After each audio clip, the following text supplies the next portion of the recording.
Welcome back, Neurolovers, to part 4 of our series still on living things, section A of the biology JAMB syllabus. And today we are going to be discussing the Golgi apparatus and the cell structure and function. Now, in our last series we discussed the smooth endoplasmic reticulum and the rough endoplasmic reticulum, and we were able to appreciate that these two structures here usually will lead to the release of a particular vesicle. In the smooth endoplasmic reticulum, eventually what comes out from there are what? Are lipids. So we have lipids produced, right? Synthesis of lipid. And for the rough endoplasmic reticulum, we have the synthesis or release of proteins. Now, these lipids are packaged in a vesicle, and the proteins are also packaged in a vesicle. That means they are released in vesicular form. Yeah, in cells, what we have is vesicular kind of transport. Good. Now, where does the Golgi apparatus come in?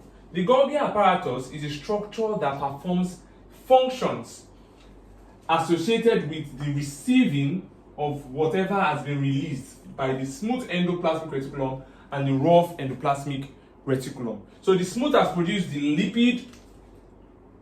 The smooth has produced the lipids, which can be your fats, can be your cholesterol, can also be your phospholipids.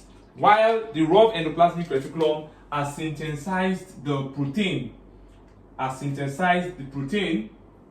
So we have that here. So those vesicles, respectively, each of them will eventually be taken up or received by the what? By the Golgi apparatus. So let's assume that this is the precursor molecule here. So we have this precursor molecule here. This is the precursor molecule that contains maybe lipid or protein, any of them. So this molecule here will be received by one side of the Golgi apparatus. Now, there's parts of the Golgi apparatus that functions in receiving vesicles. The part of the Golgi apparatus that functions in receiving vesicles that has been released by the smooth endoplasmic reticulum and rough endoplasmic reticulum is called the cis Golgi. Now, it means that Golgi apparatus have different sides. In fact, basically as a JAMBite, you need to be conversant with the two sides of the Golgi. So this part here where the vesicle are taken up or received is called the cis Golgi.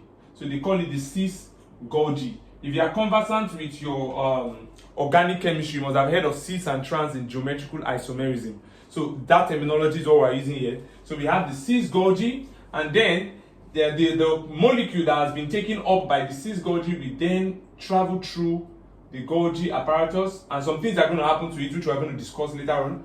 So it's going to travel through the Golgi apparatus, and then it will bud off. What does that tell you? That means initially that package, this thing here that has been traveling, we then first of all form a bud in this region here, like a bud and a vignetion, which will later break off. That's when we say bud off. Are you getting me now? So it will bud off to either become the lysosome or take part in and become a membrane protein or get excreted out, like we said earlier. Now, good. What are those things that happen within this travel? Before then, like we said, that this side where the materials from the endoplasmic reticulum are being received, we called it the cis Golgi, right? So from this region here where the material that has traveled through the Golgi is removed or is expelled or is budded out, that side is what we call the trans Golgi. So we have the cis Golgi and we have the trans Golgi. Good.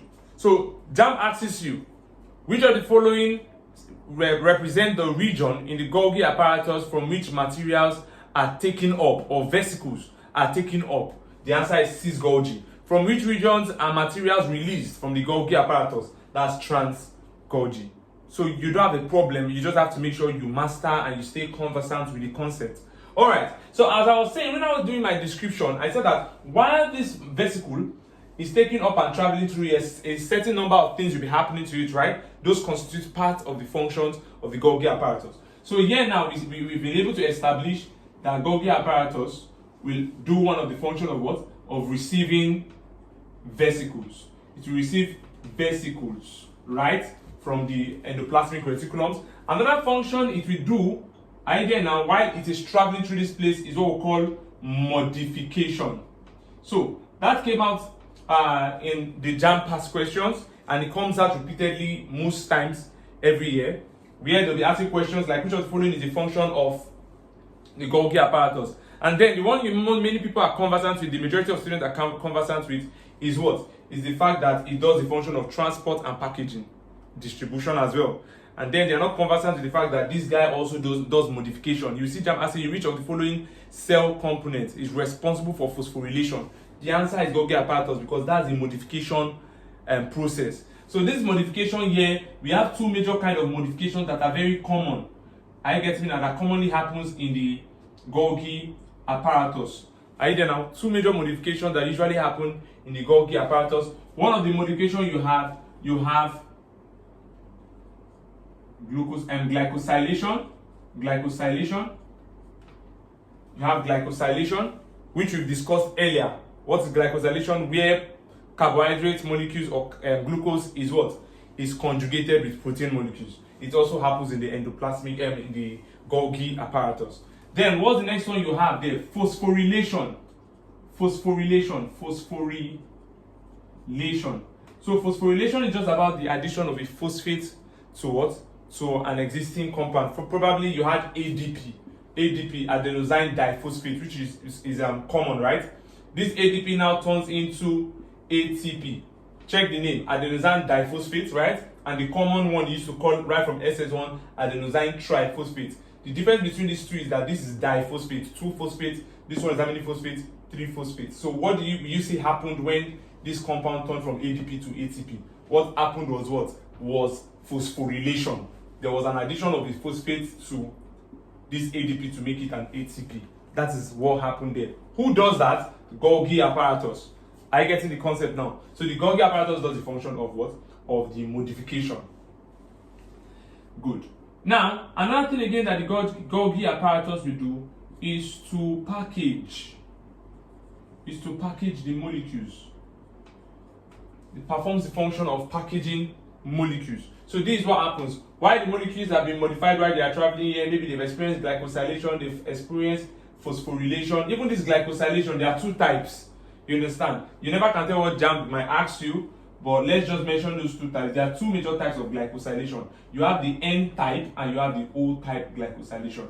Yes, just have that in mind. The O type glycosylation is when the amino acid component or the protein conjugates with the glucose at the oxygen point, while this one means that the conjugation happened at nitrogen atom region. So it's very simple, but I just need to know about the fact that glycosylation there is a type of modification, phosphorylation is a type of modification, and they happen in the Golgi apparatus, or what you call Golgi bodies. Now, good. So packaging is the last thing that happens there. That's what happens here when these materials are released. And that's what you have here. So in this side here, you already have your, what do you call it? Your molecule, your modified molecule. This modified molecule now can either become what? Like we said earlier, can either become a lysosome protein. Do you see that now? It can either become a lysosome protein, or it will become a membrane protein, which we'll be exploring next in our next series. Either now in the next part of this series. And finally, you now have some being what? Excreted. Now, before I will wrap up this lecture on Golgi apparatus, there is something JAMB leverages on when it comes to question pertaining to this. And what's that? There is this confusing concept between cristae and cisternae. Cristae and cisternae. Yes, many students, even those of you that are conversant to this word right now, I'm sure that there are some of you, you've heard these 2 words, but now you are trying to remember it's cristae for this one or for this one. Whenever you hear the word cristae simply represents each of these flat folds on this diagram. Cisternae. It represents each of these flat foldings, these foldings here, each of them. They are called cisternae. So cisternaes are found in the Golgi apparatus. Idea now. Now let me quickly shock you. One thing again you should know is that this same cisternae can be found in the endoplasmic reticulum. Can be found in the endoplasmic reticulum as well. See that now? So JAMB knows that many students don't know that this guy, cisternae, is not only found in the Golgi apparatus. Now they will not give you a question in which of the following organs or organelles is Cisternae present. You will not be looking for Golgi apparatus in the options and you will not see it, but you will see endoplasmic reticulum. You understand now? And then for those students that are not well knowledgeable, you will see them saying, I saw one question and the answer was not inside the question. Meanwhile, the answer was smiling at them there. You understand? But here in Renova Science, we make sure that we give you the entirety of knowledge here, so that you will not be found wanting in the exam or trying to rack your brain around concepts. You would have learned all the concepts. So that's what's very important here. So you have Cisternae in this, what do you call it, smooth endoplasmic reticulum, rough endoplasmic reticulum, and you also have it in the what?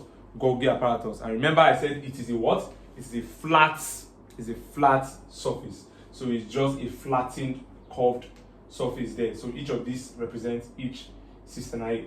Good. So that will be that for this lecture on Golgi apparatus. Please do well to subscribe to our channel and also click on the notification below so that when we post new videos like this, you'll be notified. As well, do well to comment in the comment section below. If you have any question, we will respond to you duly, either via video or theoretical responses.